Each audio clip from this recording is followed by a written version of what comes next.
Transtorno de personalidade, um tema que tem viralizado nas redes sociais e se tornado cada vez mais objeto de estudo e de curiosidade por parte das pessoas. Será que todo déficit de atenção, alteração de humor e de comportamento pode ser diagnosticado como um transtorno de personalidade? Esse assunto exige uma atenção especial em informação de qualidade, pois além de ter extrema relevância para a saúde física e mental do seu portador, a sociedade precisa compreender, respeitar e buscar a adoção de meios inclusivos, evitando a estigmatização e a banalização do tema. Aliás, o estigma em torno da saúde mental, chamado de psicofobia, só fortalece a ausência de conhecimento por parte da população sobre o tema, o que não pode mais ser tolerado em razão da facilidade de acesso aos meios de informação. Inclusive, a Lei 236 de 2012 prevê como crime de discriminação o cometimento de abuso e desrespeito contra os transtornados e deficientes mentais. Informação é poder e quem sabe pode. E para falar desse assunto tão importante, estamos hoje aqui com a presença do renomado médico psiquiatra André Rota, especialista em saúde mental, que vai nos auxiliar na compreensão desse assunto tão relevante. Obrigado pela sua presença, doutor André. Seja bem-vindo, doutor. Gente, antes de mais nada, eu vou pedir para vocês para que curtam, compartilhem, se inscrevam no nosso canal do YouTube, do Spotify. Estamos também no Instagram e no TikTok. Vamos lá, Vamos lá, doutor, ver esse bate-papo tão importante hoje, né? Doutor André, eu vou começar perguntando o que é transtorno mental e no que ele se difere do transtorno de personalidade. Na verdade, o que é transtorno de personalidade, né? O transtorno de personalidade ele é um transtorno que é formado durante a evolução, o desenvolvimento da pessoa. Então, durante a formação dessa personalidade, que vai ser durante a infância, adolescência e início da juventude, essa pessoa vai passando por situações em que vai modelando a sua personalidade. E algumas delas, que também apresentam alguns fatores genéticos também intrínsecos, levam a ter uma alteração do comportamento de uma forma que não é só uma alteração que faz com que a medicação, por exemplo, tenha um efeito como na depressão. Ela altera a maneira da pessoa ver o mundo, interpretar as outras pessoas, se colocar dentro da sociedade e causando danos, muitas vezes, para as pessoas que estão ao redor dela. Entendi. E eu vou já emendar uma pergunta na outra. Essas pessoas que convivem com os transtornados, elas também precisam de acompanhamento? Muitas vezes. Você tem que ter, às vezes a terapia não é voltada só, né? Porque o tratamento em si, principalmente, é alterar esse comportamento inadequado em função dessa alteração de personalidade. Mas a terapia muitas vezes entra tanto na questão individual da pessoa que está passando por aquilo, mas principalmente da família, para saber lidar, colocar limites, determinar algumas alterações no comportamento dessa pessoa para que ela melhore ou diminua esse tipo de transtorno frente àquela família. Doutor, e quais são os transtornos de personalidade hoje mais comuns que o doutor atende no seu consultório? É que é muito complicado porque no consultório a gente muitas vezes recebe os pacientes com transtornos mentais gerais, vamos colocar assim, dessa forma. Os depressão, transtornos de humor como a bipolaridade, distimia, a ciclotimia, pacientes com esquizofrenia. Então, o mais comum é o paciente ter um prejuízo que a doença causa e buscar ajuda no consultório. Já o transtorno de personalidade, como aquilo é formado na personalidade da pessoa, é muito mais difícil ela buscar ajuda. Ela vai buscar muitas vezes com a pressão da família, do esposo, da esposa, dos filhos, que começam a ter uma dificuldade de lidar com aqueles comportamentos que não melhoram mesmo a família, tentando de alguma forma mexer com a estrutura familiar, buscando suporte para melhorar aquele convívio, né? E quando esse paciente ele vai buscar o tratamento em razão até de incentivo familiar, esse tratamento surte algum efeito por eles não estar ali de vontade própria, doutor? Claro que é muito mais difícil. Existe uma resistência? Existe uma resistência. Muitas vezes tem que ter acontecido um fato muito grave para que eles aceitem entender que, olha, eu preciso de alguma ajuda.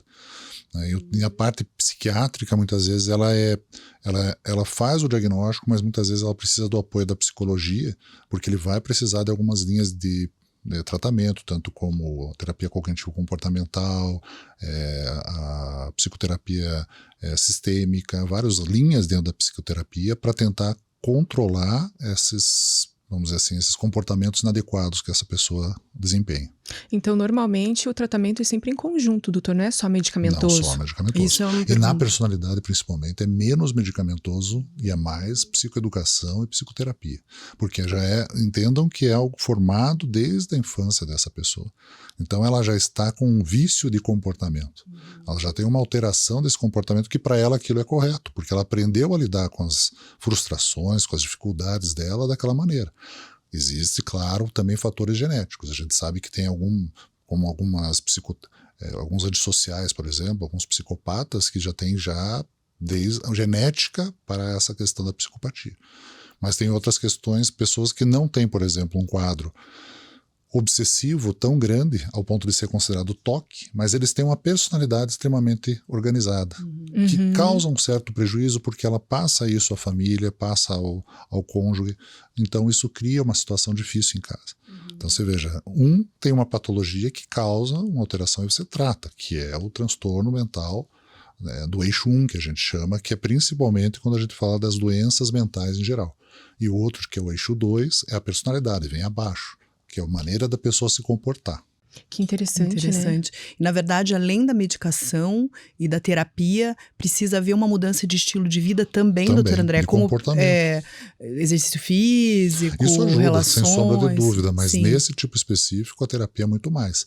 Exercício físico, dieta entra muito mais nos transtornos mentais em geral. Entendi. Né? Que daí você tem uma situação que a pessoa, por exemplo, é ansiosa e a atividade física vai ter um impacto bem significativo.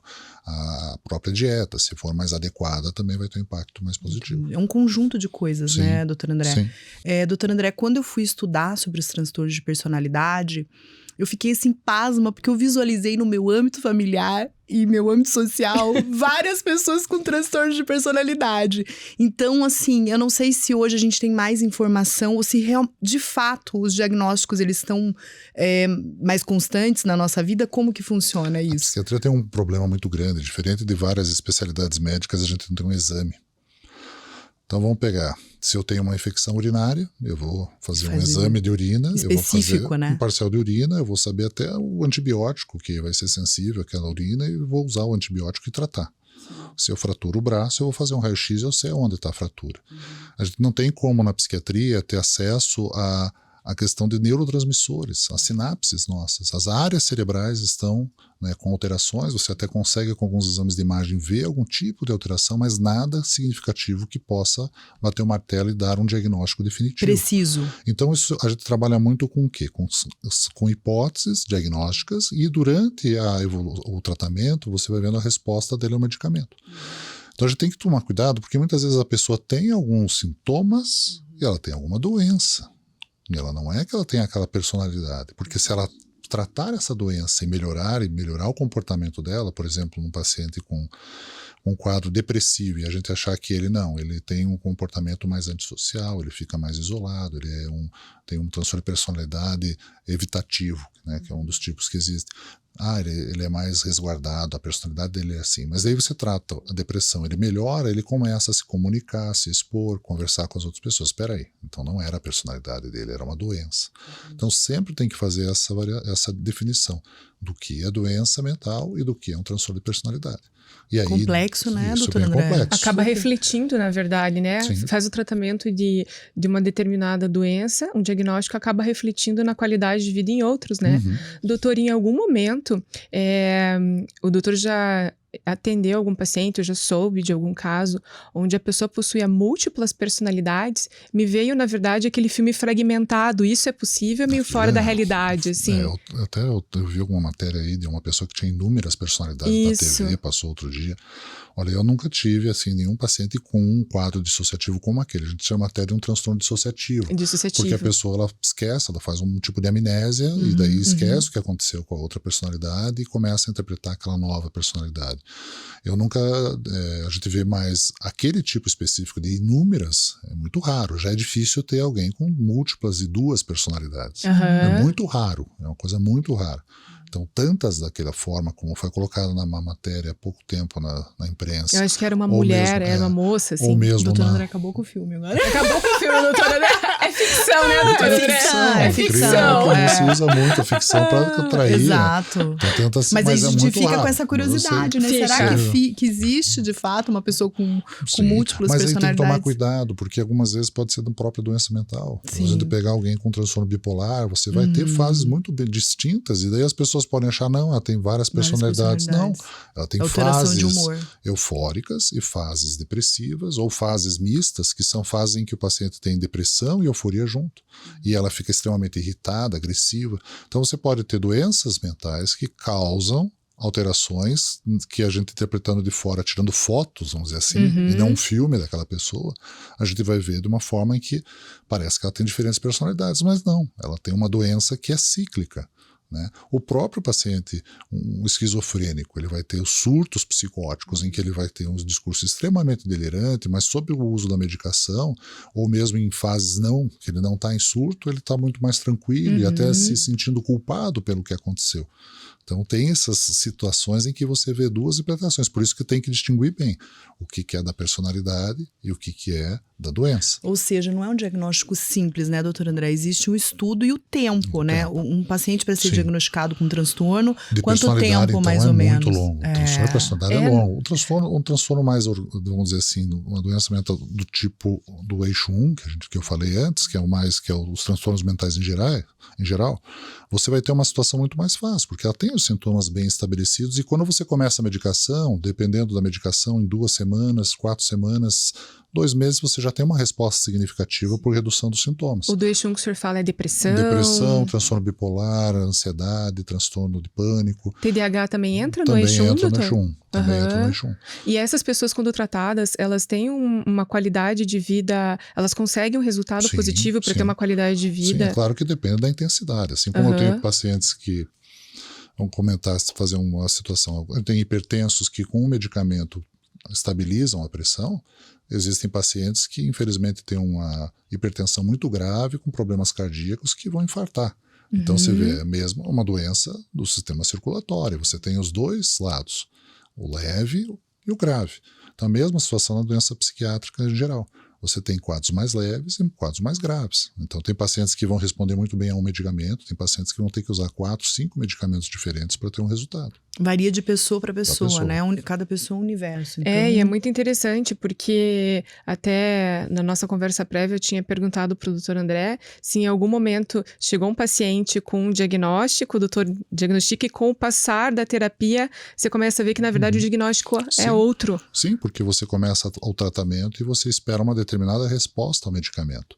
E aí muitas vezes a gente começa a avaliar que aquela resposta esperada não acontece. Então você tem que fazer uma revisão de diagnóstico e começar a pensar em outras possibilidades e usar daí outras linhas de tratamento, outros tipos de medicamento. O doutor atende paciente esquizofrênico também, também, doutor? Também. Em algum momento o doutor já se viu em risco com pacientes mais agressivos no consultório? Não, até pelo meu tamanho é mais difícil.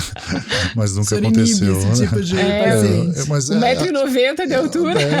Então, mas dentro do próprio diagnóstico, acho que muitos colegas também têm essa ideia de você construir um ambiente que... Uma conexão. Que cause esse bem-estar do mais paciente, acolhimento. que seja mais acolhimento, em que tenha também um certo distanciamento para a segurança dos dois, né? Tanto do paciente quanto do próprio profissional. Acho que isso hoje em dia é muito importante ter esse tipo de distanciamento. Mas a voz, né, do doutor já é uma voz relaxante e que acalma, né? Meditativa. É uma coisa que o doutor estudou? Não. Ou acha que é mesmo eu fui desenvolvendo um isso dom? durante a minha vida, era dessa forma mesmo. Sim, que é uma passa confiança e tranquilidade, né?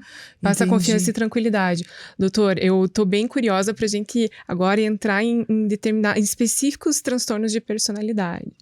A gente tem o narcisismo, Sim. Nós temos a psicopatia e o borderline, que são hoje os mais divulgados, os mais conhecidos. Os da moda. Isso mesmo, os mais modernos. O que a gente conseguiria diferenciar um borderline de um psicopata, um narcisista de um psicopata? Assim, entre eles você tem situações bem específicas, né? Mas novamente eu falo, tomar cuidado com a questão do transtorno mental Em geral. Em geral. Então você veja só, o borderline é marcado por alguns tipos específicos. Se você for ver dentro mesmo do borderline, tem várias divisões, mas basicamente são pessoas em que têm um baixo limiar de frustração, são extremamente impulsivas. Muitas vezes uma marca deles é a automutilação, então eles se machucam. O borderline então, também. se machuca. Existe graus de borderline, doutor? Não? Existe? Existem pacientes muito graves e pacientes com Acho graus que mais todo leves. transtorno tem graus, Mesmo né? questão Pois de personalidade. Você vai colocar num transtorno que você falou ali de um antissocial, de um psicopata, você vai ter desde um paciente que pode desenvolver uma atividade em que ele dá golpes nas pessoas e ele não deixa de ser um psicopata, porque ele não se coloca na posição do outro, até um serial killer, que é um psicopata gravíssimo, que não consegue controlar o instinto dele de matar as pessoas. Então você veja que você tem também dentro de um quadro grave, que é o transtorno de personalidade, diferentes tipos. Né? Então existe essa diferença. O borderline ele é muito mais frequente nas mulheres. Você tem mais mulheres, elas têm uma tendência a serem mais emocionalmente instáveis, né? Limiar de frustração, muitas vezes elas podem ser mais se fecharem mais, mas terem esse processo de autoagressão. Nas classificações anteriores, no passado, se falava uma coisa muito importante que não está sendo mais escrita. Cerca de 80% dos pacientes que tinham um transtorno de personalidade borderline, quando a gente pegava antes nas classificações anteriores, tinham passado por também abuso sexual na infância. Então você tinha mais mulheres e mais abuso sexual na infância. E a autoagressão é outro também importante fator, né? Mas hoje se ampliou esse diagnóstico, então você acaba tendo algumas questões, por exemplo, a impetude sexual, muitas delas são mais, têm uma sexualidade maior, mas isso a gente vê, por exemplo, no transtorno bipolar. No bipolar também. Você tem na fase maníaca, você tem pessoas na fase maníaca que desenvolvem quadro de hipersexualidade e compulsão sexual. Então você veja, o transtorno de personalidade borderline é uma coisa e o transtorno bipolar é outra. E você tem um sintoma que pode ser encontrado nos dois. Então você tem que tomar muito cuidado. Por isso que é uma somatória. E os graus também, né, doutor? Todos os transtornos têm graus menores e graus maiores, né? Sim. Em todos os transtornos. Sim, você vai ter. Eu queria saber se uma pessoa leiga conseguiria distinguir um borderline de um bipolar. É difícil porque você tem que ter essa formação, você tem que ter o dia a dia. Não foi também hoje, eu sei que a maneira como eu faço esse diagnóstico, por exemplo, de um transtorno bipolar ou de uma borderline, é muito diferente do que eu há 20 anos atrás, quando comecei minha carreira. Isso que eu ia perguntar. A experiência de vida, você vai ganhando experiência, você vai vendo no teu dia a dia, você comete, vamos colocar entre aspas, erros, né? Porque você faz diagnósticos sem ter um exame específico e com o tempo você vai prestando mais atenção em algumas situações que antes você não tinha tanta atenção. A vivência, né, doutora Faz André? A parte, vivência a do consultório, né? Ela vai te trazendo uma gama de experiências que te Com leva certeza. a diagnosticar melhor. O diagnóstico ele é mais comportamental, doutor? Existe algum uma somatória, exame não tem. Muito Você tem na questão, você hoje usa muitas escalas, tanto para doenças como o transtorno bipolar, que a gente estava citando, e o transtorno borderline também. Mas sempre é colocado essa questão da gente, primeiro, fazer o tratamento medicamentoso para buscar essa melhora do paciente e, frente a essa situação de não tiver uma resposta, também levantar essa hipótese de ter um transtorno de personalidade associado. Porque nada impede de ter transtorno bipolar e ser borderline. É bem engraçado porque eu até estava analisando alguns casos e no transtorno de borderline até teve um caso bem interessante de uma pessoa que fez concurso público para delegado. Ele passou na prova objetiva, na prova subjetiva, e quando chegou na prova do exame médico, ele falou que ele tinha, né, ele foi diagnosticado com borderline e ele foi reprovado na prova. Ele entrou com recurso e daí na decisão o relator fala que infelizmente o borderline é incompatível com o serviço. Com o serviço que era. Então, na minha opinião, deveria ser investigado se não tinha outro, mas ele já foi com esse tipo de diagnóstico. E é muito complicado um diagnóstico psiquiátrico de personalidade, que é uma coisa muito mais profunda, vamos colocar dessa forma, porque cria uma questão muito de um estigma. Essa pessoa pro resto da vida vai ficar marcado como essa questão, diferente de um paciente, por exemplo, se ele falasse que, claro, não conheço o caso, mas se ele falasse que, puxa, eu tenho transtorno bipolar, estou estável, fazer um tratamento, assim, Medicado. assado, ele ia conseguir, ele ia trabalhar. Essa era a minha pergunta. Se ele tivesse em tratamento medicamentoso, né? Mas ele não pro borderline. Não pro... O borderline traz um estigma maior, é isso, Os doutor transtornos de André? personalidade em geral. Já trazem. O borderline, então, mesmo que ele faça um Isso. tratamento, ele não teria Porque, condições. teoricamente, você não consegue mudar a personalidade. Isso. Você pode Que adequar o complicado, né? comportamento dele. Você mas pode se ele... atenuar um pouquinho, mas muito, né, doutor Por André? isso, esse modismo em relação ao borderline, que muitas pessoas até estão Se glamourizando, auto-intitulam. não se auto-intitulam, fazem de uma Tem o forma borderline, glamourosa. Não, é terrível, é um sofrimento para aquela pessoa e para a família é muito grande. O casamento com uma pessoa que tem um transtorno desse é extremamente difícil, porque qualquer frustração que acontece é uma explosão, é uma maneira muito assim, instável de lidar com as frustrações. E Ele O isso chega a borderline partir é muito passional. exatamente. Né? Eu ia Tem perguntar se tipos que são ele mais... pode ser agressivo físico. Tem Pode, mais, doutor? Pode. Tem algumas que tem, tanto é que na classificação eles colocam que tem algumas, o transtorno borderline tem algumas que são mais, que tem uma frente a isso, são mais impetuosas, tem mais Impetuosas. elas vão ter mais, se colocarem numa posição mais agressiva, e outras que são mais passivas, que vão ficar num vazio, que vão ficar numa situação mais passiva e que não vão reagir, né? E que vão até sofrer algum tipo até de abuso em função De dessa agressão. postura. Que triste, Que né? Na triste. verdade, né? Eu tenho uma curiosidade muito grande, acho que a maioria das pessoas, a respeito da psicopatia, né? Essas figuras midiáticas que matam em série, esses assassinos em série. Então as pessoas tendem a achar que todo psicopata é esse assassino em potencial. Mas E não é. muitas vezes, no meu ponto de vista, eu posso estar errada, um vizinho seu pode ser um psicopata. Bora. Eu queria que o doutor explicasse. Existem níveis de psicopatia, doutor André? Sim, você pode ter situações, então vamos colocar aqui 3 situações importantes. Então, a pessoa que faz um golpe, que vende um carro que ele sabe que está danificado, que vai ter problemas, que vende esse carro para uma pessoa que não tem, né, noção naquela parte. Então ela está tirando vantagem do outro. Ela sabe que aquele outro vai sofrer, porque de repente gastou um dinheiro que não tinha, fez um empréstimo, mas para ela o que é mais importante é o que ela sente. Benefício O próprio. benefício próprio. Uhum. Então, um professor falava muito interessante sobre como que o psicopata, né, o antissocial, ele funciona. Ele dizia assim, puxa, as pessoas escutam uma música e se emocionam com aquela música. O psicopata é como se ele fosse cantado para ele uma música com uma letra que ele não entende, então as pessoas que entendem se emocionam, mas ele não.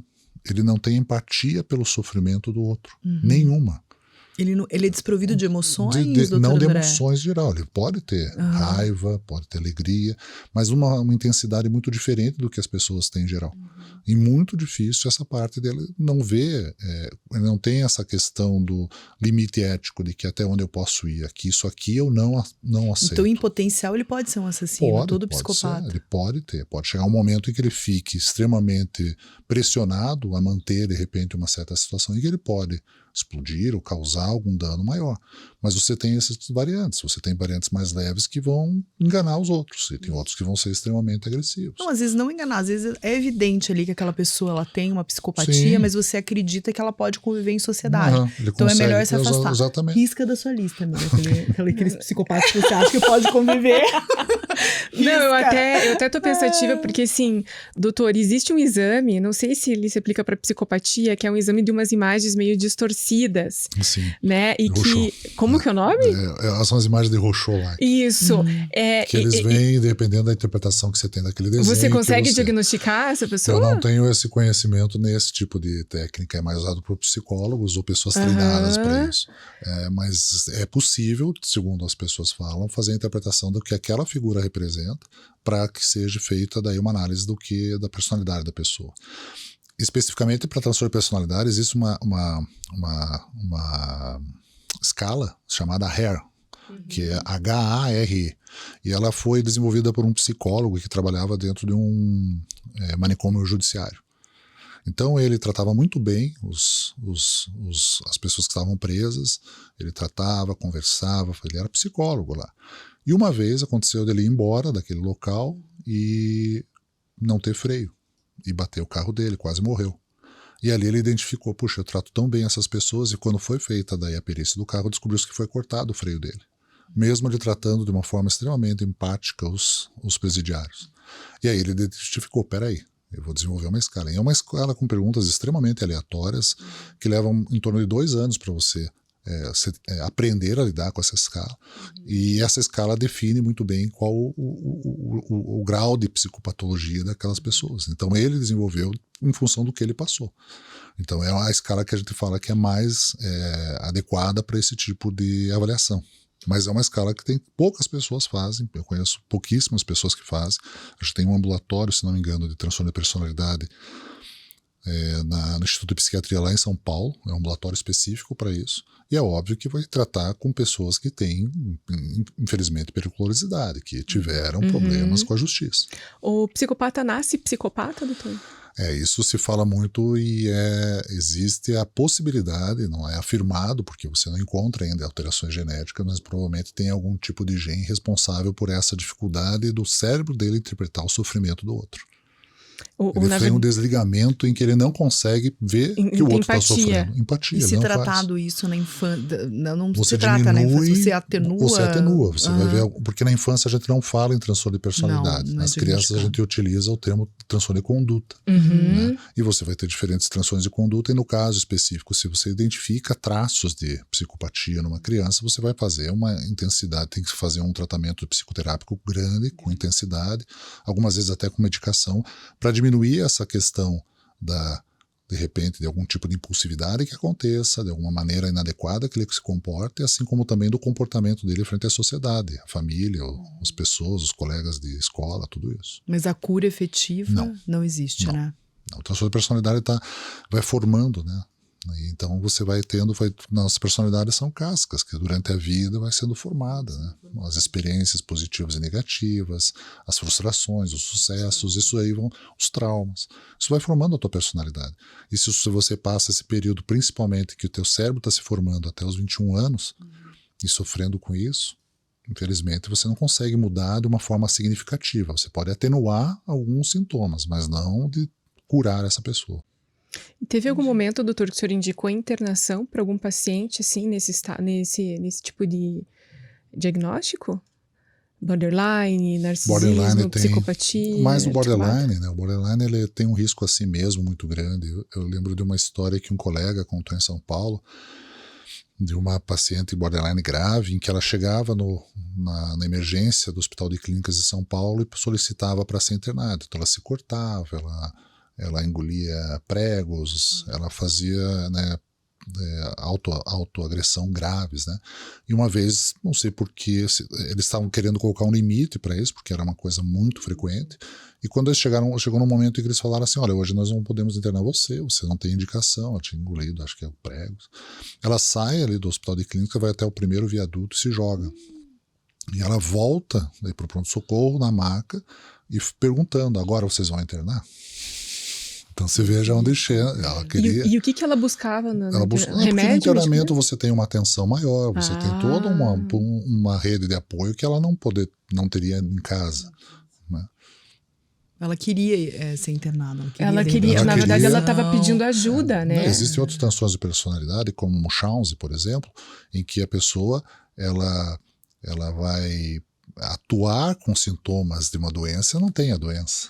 Para ter essa questão de atenção. Nossa, eu conheço uma pessoa assim. Na rede. Ou Munchausen por procuração, que se chama, quando a mãe cria no filho sintomas para que aquela criança seja internada no hospital para receber toda aquela círculo de apoio. Né, doutora? Tem um filme que é uma trata, série, The Act. É uma série que fala de uma história real. A mãe cria tudo e a filha acaba matando. A filha acaba se descobrindo que não tinha nenhuma doença, né? Isso, após anos da mãe medicando. Falam que é doença grave, a mãe medica, a mãe dá substâncias a mãe que pioram consegue o quadro. até, doutor André, uma vaquinha da ela ganha casa, ela ganha várias coisas. Sim, assim, por procuração. É um filme muito legal.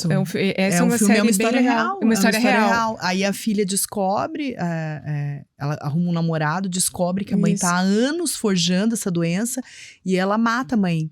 E aí ela é condenada a um julgamento nos Estados Unidos, ela tem uma atenuante. Agora ela saiu da prisão, É bem interessante. Na verdade, não é uma série. É uma série. É um documentário, né? É uma série pequenininha, assim. Eles fazem aqueles minisséries, né? Poucos capítulos. Muito interessante. É uma doença, então, um transtorno. Sim, também. Como que é o nome, doutor André? Munchausen, que era o nome do barão que dizia que subia nos aviões na Segunda Guerra Mundial, não nos aviões, nos mísseis, né, que ele andava em cima disso, tinha histórias bem fantasiosas, provavelmente, e isso daí se dá esse nome, desse barão. Esse transtorno. Doutor André, como o senhor lida muito com essas pessoas no seu consultório, o senhor tem uma visão de que tem aquela famosa frase de perto, ninguém é normal. O senhor acredita nela? Porque alguém em algum grau tem um transtorno. A maneira como você lida com as suas dificuldades, e todos nós temos as nossas manias, as nossas peculiaridades, então a gente tem como... Vamos dizer assim, a gente vai aprendendo com a vida a lidar com algumas situações, né? Acho que todos nós temos algum tipo de, alguma maneira de agir um pouco diferente. E é claro, de perto... A normalidade não existe, de perto, então. Essa mesa, ela é lisa, mas se olhar de perto, ela está cheia de ranhuras. Então, sempre é essa possibilidade. Sim, tem que essa condição. Mas a questão de tratar ou não, eu acho que a palavra que tem que ser usada é prejuízo. Entendi. Qual prejuízo é causado para aquela pessoa e para a família? Para o seu entorno também, para o entorno, né? Para as pessoas, para os amigos, para os familiares, para os colegas de trabalho. Peraí, não, eu consigo lidar com isso sem causar um transtorno. Será que precisa tratar? Será que numa terapia não vai fazer trabalhar de uma forma diferente com as frustrações? É um caminho. Agora, quando isso causa um prejuízo mais significativo, tem que ser medicado, tem que ser tratado. Doutor, e o narcisismo? A gente vê muito sobre mãe narcisista, marido narcisista, namorado narcisista, amigo. É complicado. Eu vou sempre fazer esse paralelo com as doenças mentais por uma questão. Vejam só. Enquanto nós temos em torno estudos da Organização Mundial de Saúde diz que 1/3 da população mundial vai ter algum transtorno psiquiátrico durante a vida. Uhum. Isso antes da pandemia. Hoje já se fala 40% até 50%. Tudo meio louco já. Hoje já aumentou muito. Porém, se eu jogo para transtornos de personalidade, transtornos de personalidades eles são identificados apenas em torno de 5 a 9, 10%. Eles são minoria. Então você vê que o que é mais comum são os transtornos mentais em geral, não os transtornos de personalidade. Né? Então tem que tomar esse cuidado. O narcisista, puxa, aquela pessoa é narcisista, ela é grandiosa, ela fala por quê? Ela pode ser também um paciente, como eu falei ali anteriormente, bipolar num episódio maníaco, ele fica grandioso. Tem alguns que se sentem, por exemplo, Jesus Cristo, eles se sentem... Eu ia perguntar se o narcisista, ele ama ou se ele se ama. É muito mais forte o se ama. O se ama, né? É esse mesmo. O dependente químico também tem um pouco disso em algumas drogas. Mas é que tá, a droga também pode causar uma euforia momentânea que causa uma grandiosidade. Então você veja, a grandiosidade, ela é um sintoma. E é um dos. Agora, se você tem uma situação em que se você só se coloca como principal pessoa, como você coloca... você tem um filho, você se coloca à frente desse filho, você não tem flutuações de humor, você tem isso como uma coisa constante. Peraí, então é um transtorno de personalidade narcísico. Então a pessoa tem uma questão de grandiosidade, não por ser simplesmente estar numa fase da vida dela mais eufórica, mas porque aquilo está enraizado na vida dela. Então ela tem essa percepção, porque ela foi muitas vezes criada dessa forma, também em que aquilo foi alimentado de uma forma muito grande, em que tudo que ela fazia era bom e aquilo que os outros não faziam não era bom. Então ela começa a ter essa competitividade, essa questão de se colocar... Que é o que a gente vê na educação atual, né? Esse engrandecimento das crianças por tudo. A criança faz um risco, o pai vai lá e fala, minha filha é uma obra de arte. Eu tô falando até por mim, não tô aqui julgando os outros pais. A gente tá indo para um outro caminho. Outro caminho contrário à nossa criação, né, doutor André? Muitas vezes é colocado de uma forma simples ou até de uma forma até... Minimizando, né? A gente às vezes é obrigação. Isso. E você daí corria atrás de mais situações. Também. E hoje em dia não. O limiar de frustração dessa geração é muito menor. É que na verdade acho que todos nós somos um pouco narcisistas, né, doutor? Agora, controlar o nosso ego é muito difícil. É muito difícil. Agora eu queria saber, por exemplo, como que a gente consegue, quais seriam as características de um narcisista? Né? Porque ele tem um objetivo, ele tem uma... Até eu vi uma pessoa falando exatamente sobre isso, que às vezes ele tem problemas tão grandes, tem tantos traumas, que ele não quer, ele é muito competitivo com você, porque ele quer mostrar e se autoafirmar a todo momento que ele é bom, que ele é grande, que ele é maravilhoso, e você sempre tem que estar num patamar abaixo dele. Isso é uma característica bem marcante nesse tipo de transtorno. E às vezes também ele vai fazer coisas além da questão ética, além dos valores que a gente estabelecidos dentro de uma sociedade para conseguir se sobrepor frente aos outros. Ele é amoral, também, doutor André? Também existe Exatamente. Narcisistas eles também perdem essa noção de moral. Assim moral, como o psicopata vai para um certo. lado muito extenso, mas muito extremo, desculpa, mas já o narcísico, ele vai colocar de uma forma tão grande a importância dele, em que ele não consegue ver o sofrimento dos outros, a dificuldade dos outros. Então a questão moral se perde ali. Eu já em transtorno bipolar, que eu falei novamente, eu já atendi pacientes que se diziam Jesus Cristo e ele queria ajudar os outros. Então ele se sentia numa posição superior, mas em nenhum momento ele deixava de pensar nos outros. Né? Então você vê aí uma diferenciação. O outro um egoísmo muito grande e uma outra uma empatia muito grande. Então veja, o narcisista, ele é muito eu, né? É o ego inflado dele. Veja como ele quase se assemelha a um psicopata, porque ele quase não tem empatia com o outro, né? Muitas vezes você tem essa situação. Você encontra psicopatas com narcisismo também. Ah, existe isso, Pode doutor? acontecer junto, associado. Deve ser bem comum mais até, comum, né, exatamente. doutor André? Sim. Você vai pegar dentro da... Você pega... não quero aqui nenhum tipo de fazer nenhum tipo de analogia ou né, comparar com ninguém. Mas a gente vê dentro de uma classe, por exemplo, como... Vamos pegar a classe política. Hoje em dia está difícil até falar sobre isso, mas na classe política. Então a gente vê pessoas que têm uma tendência muito grande a psicopatia ao ponto de roubarem sem pensarem no qual prejuízo causam, por exemplo, na saúde. Isso mesmo. O dinheiro que eu vou roubar da saúde Da sem merenda, nenhum da tipo educação. de ética. E do outro lado, eles também têm uma tendência de aparecerem, de estarem daí fazendo aquela autopromoção em evidência.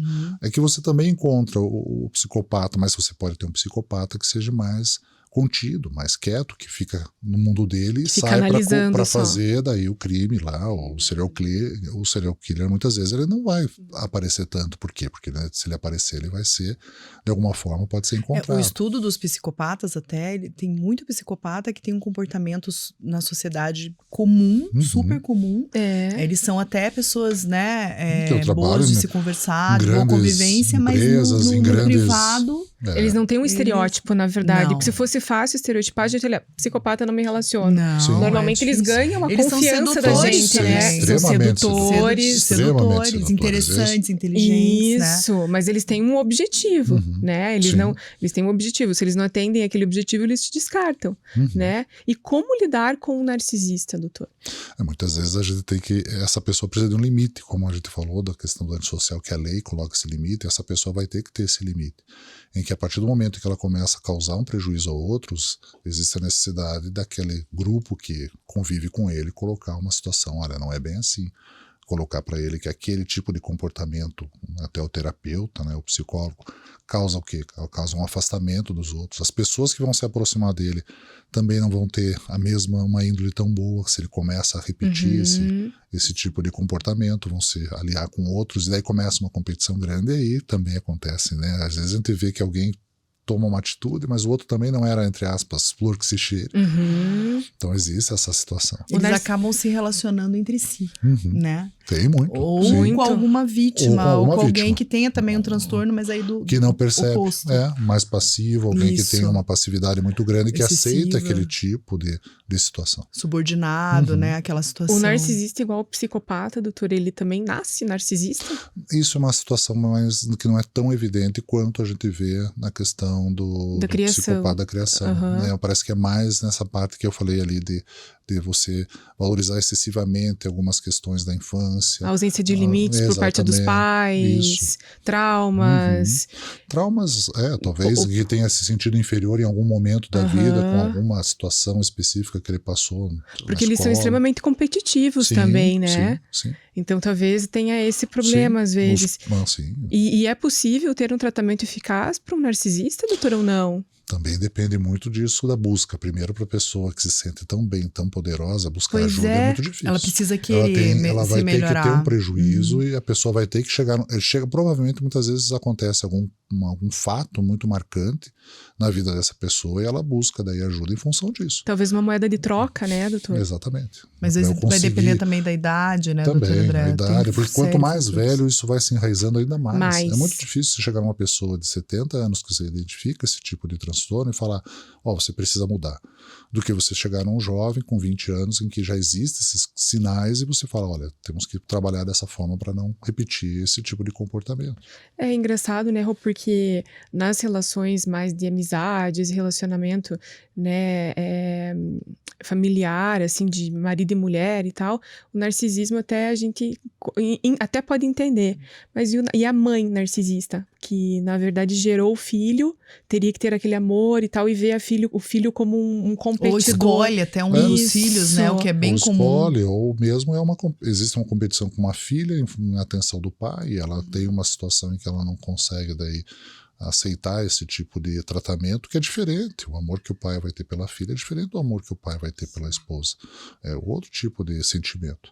E às vezes a pessoa não aceita que tenha qualquer tipo. Do que a gente, que a gente pensa. Eu conheço uma pessoa que eu queria ter filho homem porque eu não quero ninguém que possa competir a atenção do meu marido. E aí ela teve uma filha mulher e ela de fato fazia sentar do lado, e ela relatava isso pra mim, eu falava, eu tenho 2 filhas, né, então pra mim isso é inaceitável, né? Inaceitável, o amor que são amores distintos, mas né, quando a gente tem um filho, meu Deus, uma mãe, você vive pelo filho. Então é muito interessante, né, doutor André? Não, e é uma cadeia triste, né? Porque veja, a mãe já deve triste, mas vir de um trauma. E daí agora a filha que sofre aquilo também vai desenvolver um trauma. Vai perpetuando, né? Vai perpetuando, vai ter transtornos de personalidade, doutor? Não precisa ser o mesmo, pode ser outro tipo. De repente você tem uma situação de narcísico e vai ter um filho daí border, porque para chamar atenção não consegue. É isso que eu ia perguntar. Nossa. Numa relação. A família fica toda disfuncional. Fica toda disfuncional. Mas ela já era disfuncional. Ela sempre foi. Aquilo que é a grande questão. Por isso que muitas vezes você descobrir isso, tratar a família, não só o paciente, mas a família é importantíssimo. Você lembra aquilo que a gente falou? Uma mãe narcisista, um pai psicopata e um filho borderline. O que dá nisso?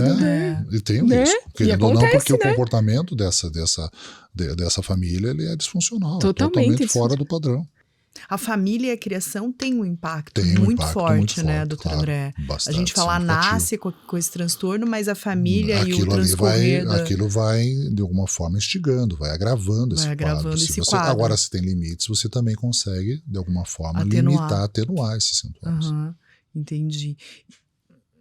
Doutor, até eu vou fazer uma pergunta meio polêmica, mas eu acho bem interessante. Existem muitos pacientes que são tratados com CDB. Qual que é a sua opinião sobre isso? Eu sigo a opinião da Associação Brasileira de Psiquiatria.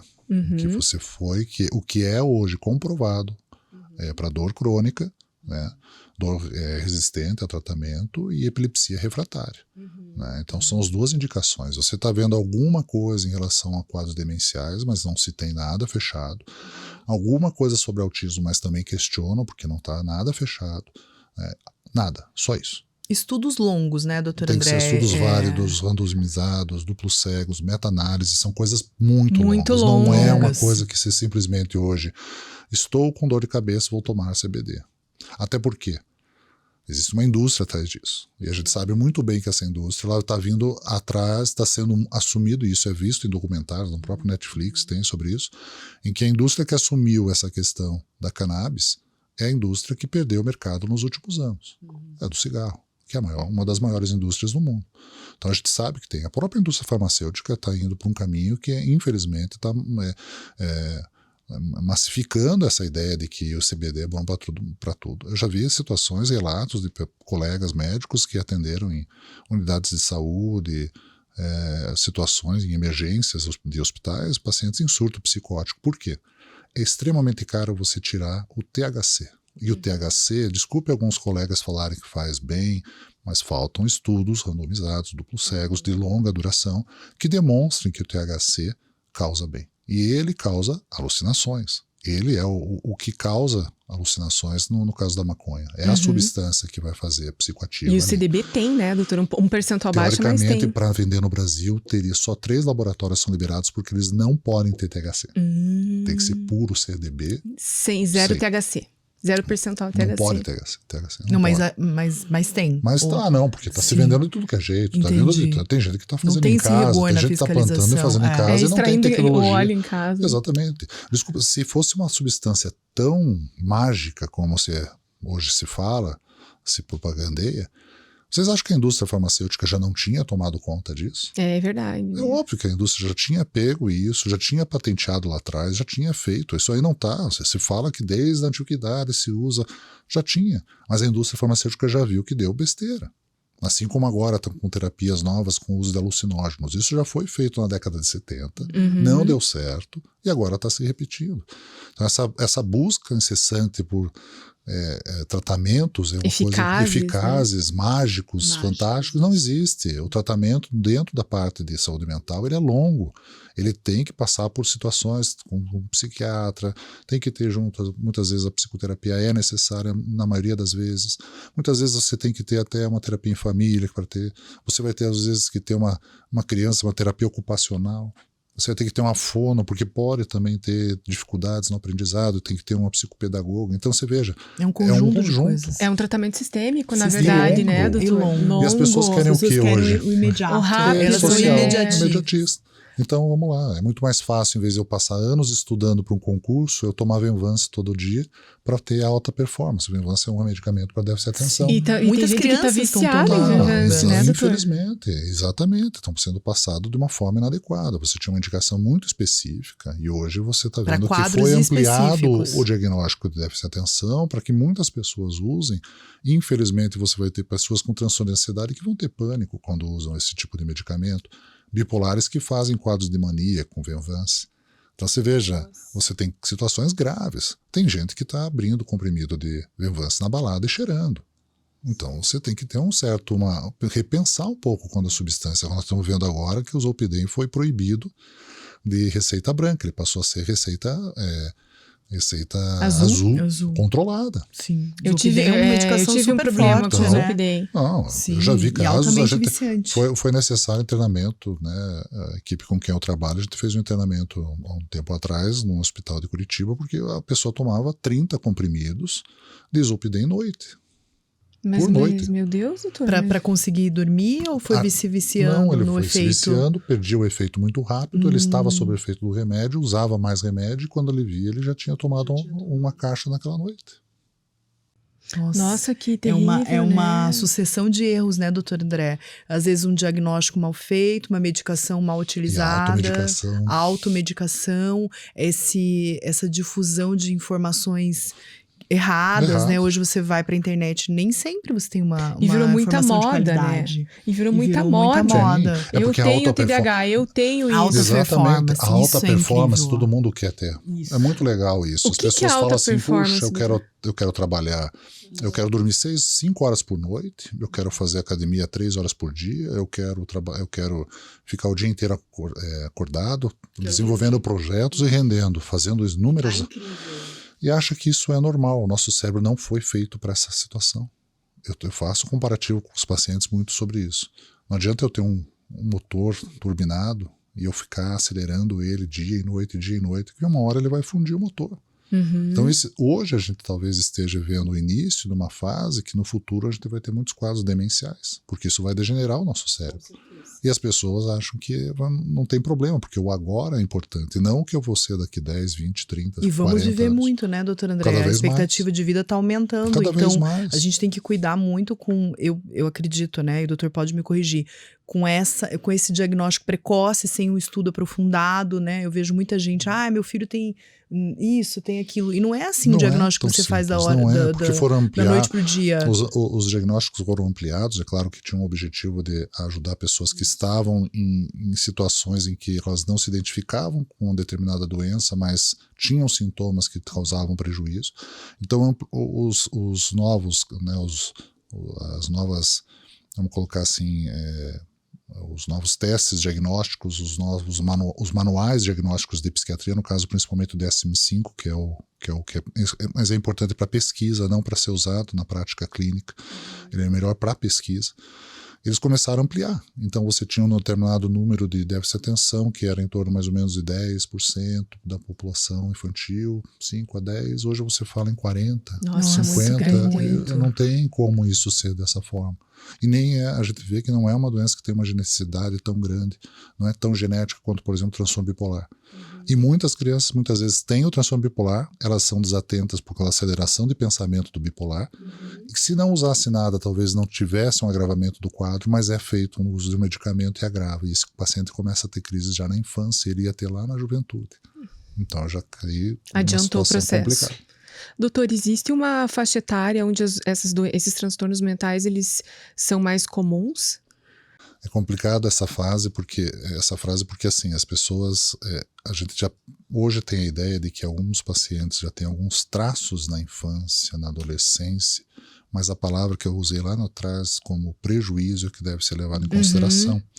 E infelizmente estão se antecipando o diagnóstico em função de mau desempenho nos colégios, mas não é um mau desempenho, não é um desempenho espetacular, a pessoa tem um desempenho médio e já se acha que aquele paciente é uma pessoa que precisa de um tratamento. Os pais acham, né? Exatamente, a expectativa também é isso. muito grande.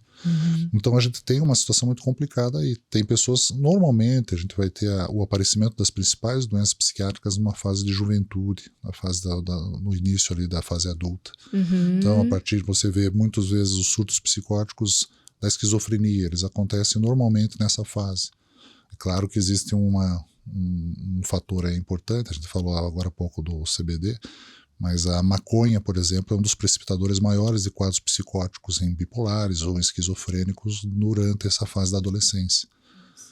Que é quando a gente começa a se descobrir, a Sim, e experimentar. E tanto é que ela tem uma situação em que normalmente a esquizofrenia vai aparecer nessa primeira, dos 20 aos 30 anos, em média, assim, algo mais cedo, um pouquinho mais tarde, mas normalmente é nessa fase. Você vai colocar o transtorno bipolar também, ele vai se agravar, principalmente enquanto a pessoa é jovem e tem uma disposição, ela consegue fazer as coisas. Agora, chega um momento da vida em que ela não tem o mesmo desempenho físico e começa a ter mais cansaço, e aí ela começa a ter as primeiras fases depressivas. A depressão e o transtorno bipolar, por exemplo, eles podem ter uma situação mais complexa de aparecimento do quadro na gestação. Depressão pós-parto é muito comum em mulheres, né? Então é um fator que é a gestação, que normalmente acontecia mais cedo no passado, hoje é mais tarde. É muito interessante. Doutor André, eu tenho uma pergunta bem... quero que o senhor me diga, o senhor acha que a sociedade está ficando cada vez mais doente? Pós-pandemia, o senhor consegue fazer uma análise antes pandemia e pós-pandemia? Outro dia eu estava comentando com minha esposa, que também é médica, e a gente estava falando sobre essa situação. Os estudos estão demonstrando que pós-pandemia houve um aumento significativo no mundo inteiro de doenças psiquiátricas. Porém, na maioria dos países do mundo isso aí está reduzindo, menos em 2 países, Brasil e Estados Unidos. O Brasil e os Estados Unidos estão se mantendo taxas altas de transtornos mentais nessa fase pós-pandemia. O que já caiu, por exemplo, em alguns países da Europa, já foi identificado na Europa uma queda do número de transtornos psiquiátricos já nesse pós-pandemia, 2, 3 anos após a pandemia. E tem um motivo, doutor? Ele não pode falar. Não sabemos. A gente está ainda, isso vai sendo estudado, mas existe uma situação complicada em relação a esse tipo que a gente falou. Não, questão política. Não. A questão mesmo dessas medicações que a gente comentou, CBD, uso indiscriminado de Ritalina. Na Europa é muito mais fiscalizado, controlado esse uso de situação, que nos Estados Unidos, no Brasil, não é. A acessibilidade aos remédios, e né, até aos mesmo medicamentos. a informação, né? Mas é exatamente isso que eu ia falar, porque assim, a gente percebe que não tem muita informação de qualidade, como a doutora Roberta falou, sobre essas questões, porque hoje a gente vê opiniões vagas, não opiniões de bons profissionais ou estudos, e isso é preocupante, porque você não consegue fazer uma compreensão, né, entender quais são essas doenças e transtornos. Até eu ia perguntar para o doutor, o que o doutor indicaria? Puxa, se você quer estudar sobre tal assunto, leia tal livro, procure tal canal. Mas para conhecimento. Eu diria que o psiquiatra é o principal. Mas claro, tem algumas pessoas que têm. Eu tenho um colega que tem uma visão muito parecida com essa questão e que é uma pessoa que eu escuto algumas vezes que tem que tem uma influência grande, que é o Renato Silva, que é um psiquiatra da USP, que atua ali em Minas. Eu acompanho ele nas redes e vejo que são bem ponderados, as explicações dele são bem colocadas. Eu acho que é uma referência. Eu acho complicado a gente botar muitas referências, porque é difícil a gente fazer uma fiscalização, entre aspas, de todas elas. Uma coisa que me preocupa muito é o seguinte: uma vez a gente estava questionando entre colegas, puxa, falta essas informações de qualidade. Isso. Mas desculpa, enquanto a gente está trabalhando, eu não tenho tempo para fazer rede social. Com certeza. É muito complicado isso. Teria que ser alguém que já não tivesse desprendido desse tipo de situação. Teria que ser um professor, Então, um estudioso, um acadêmico. Eu trabalho, sei lá, 10 horas em consultório. Para mim é muito difícil conseguir. Eu tenho que ter a minha família, e ainda participar, e eu sei como é esse tipo de... Eu atendo pessoas dessa parte de redes sociais. É muito complicado você colocar a vida pessoal quando você já é um influencer de grande quantidade de pessoas. Então essa pessoa fica dia e noite em função disso. Então, para atender paciente é muito complicado. É muito complicado para você, a família, você tem vários outros aspectos. Então, é essa a dificuldade. Na minha opinião, aqueles que estão trabalhando seriamente, muitas vezes não têm tempo para ficarem cuidando dessa parte de essa informação. Mas os sites oficiais das associações, eu acho que são adequados. Da Associação Brasileira de Psiquiatria, o pessoal do Instituto de Psiquiatria lá de São Paulo também é um pessoal sério. Tem que ser voltado nessas sociedades, assim como vocês têm lá o OAB, que é uma instituição que é séria, que vocês têm que, como representar vocês, eu acho que tem que ser da mesma forma. E hoje a gente tem, na verdade, mais um canal, né? Que é o Quem Sabe Pode, com o doutor passando, dando essas informações gerais, aqui, que já é um estudo sobre o tema, né? Sim. E, na verdade, falta, né, doutor, um período onde, até a doutora Roberta falou, a gente estava conversando sobre os projetos de lei, tem um projeto de lei que é o 2480 de 2021, que ele está ainda em fase de emendas, não foi sancionado, mas que ele estabelece um mês, que é o mês de conscientização do borderline. Eu acho que talvez, será que essas políticas também não seriam... Mas é complicado, porque tem data para tudo. Você tem a data para o autismo, para o borderline, para o déficit de atenção. Mas aí tem uma conscientização também, mas é né, difícil, porque tem várias doenças. O seu problema é que agora cada doença está competindo por um mês, por um dia. Então você, no mesmo dia que você tem lá o Setembro Amarelo, que é em função da prevenção de suicídio, você tem mais uma meia dúzia de datas durante o ano e fica difícil para qualquer um acompanhar. É verdade. Eu acho difícil essa Mas situação. Eu acho que para conscientização. É legal, porque assim, a pessoa às vezes nem sabe a respeito. Então ela sabe que tem uma lei e ela vai... Mas o que é isso? Eu acho que nesse sentido é bem importante. Agora, cuidado, porque também a gente cria daí uma situação em que as pessoas, cada uma, elas vão criando esses nichos e a gente vai dividindo a sociedade em vez de tentar colocar assim, olha, temos doenças diferentes na sociedade, então vamos fazer uma conscientização da questão da saúde mental de uma forma em que albergue todas essas. Pode ser que naquele mesmo mês tenha dias diferentes. Sim. Certo? Sim. Mas o problema é que é isso, porque começa a se ter essa ideia, não, eu vou fazer o dia desse e começa uma competição para ter mais engajamento, para ter mais aparecer nas redes. Na verdade, existe até uma competitividade política, às vezes, sobre isso, né? Exatamente. Então você vai criando agora situações que na semana agora foi feita uma lei essa semana, olha, até se perde, mas eu acho que foi, se não me engano, para déficit de atenção e hiperatividade. Tem várias leis e tal. Já tem para autismo. Eu sei que algum tempo atrás, em função da minha esposa ser reumato, saiu da fibromialgia. Então você vai criando nichos, e eu vou dizer para você, não tem como a pessoa acompanhar isso. O próprio governo não consegue dar conta de tudo isso. Porque isso aí, se eu for criar eu vou criar leis que vão definir aqui facilitações para esse tipo de doença. Eu vou deixar as outras, eu não vou conseguir para todas. Entendi. E todas são importantes, né? Eu acho que tem que criar uma situação ampla de que você fale das doenças, mas entendendo que todas precisam de um investimento que albergue todas debaixo de um próprio Fica a dica, hein? Fica a dica. Um projeto de lei. Tá vindo aí um novo projeto. Né? Cada um vai ter, daqui a pouco cada um vai ficar num lugar, num nicho, mas vai segregando as pessoas. Tão interessante que a gente podia fazer um number 2 com eu o Dr. também André, acho, né, Dr. André? Se a agenda dele permitir. Obrigada, Dr. André. Nada, eu agradeço bastante a sua presença, foi ótimo. Obrigado. E a última, acho que cerejinha no bolo. Qual que é a dica que o senhor dá hoje para uma pessoa ter saúde mental? O que ela deve fazer? Dormir bem. Isso, que é o que a gente não faz. Não faz. Você tem que dormir 7 a 8 horas por noite. Isso é essencial para a vida. Eu A Ana tenho até se arrepiou dificuldade. agora.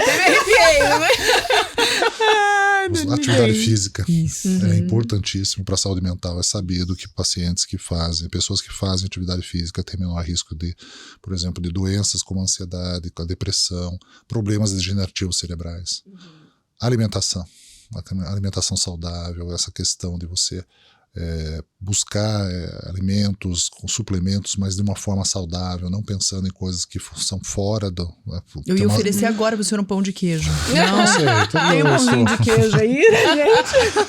mas não de uma forma como tem sido feito. Sim. A gente tem que pensar, né? A gente tem filhos, então a gente tem que Sim, pensar a no gente que a gente pensa, quer com com certeza, eles. uma Tem que alimentação mais pensar saudável. isso é sem sombra de dúvida. E eu digo mais, para a saúde mental é importante ter lazer. E não é o celular. É pegar o filho e ir num cinema, ir num parque, viajar, ler um livro, buscar outros tipos de situações em que a gente possa envolver a família, os amigos, mas de uma forma muito mais Se relaxante. conectar Se de verdade, socializar, né? se com as socializar. pessoas. Exatamente. Doutor, um brinde à saúde mental. Brinde. Muito obrigada. Obrigada, doutor Nada, André. que é isso. E não esqueçam, pessoal, comentem, compartilhem com os amigos. Esse assunto foi muito interessante. Se inscrevam no nosso canal e nos sigam nas redes sociais. Obrigada, doutor. Obrigada, doutor André. Nada.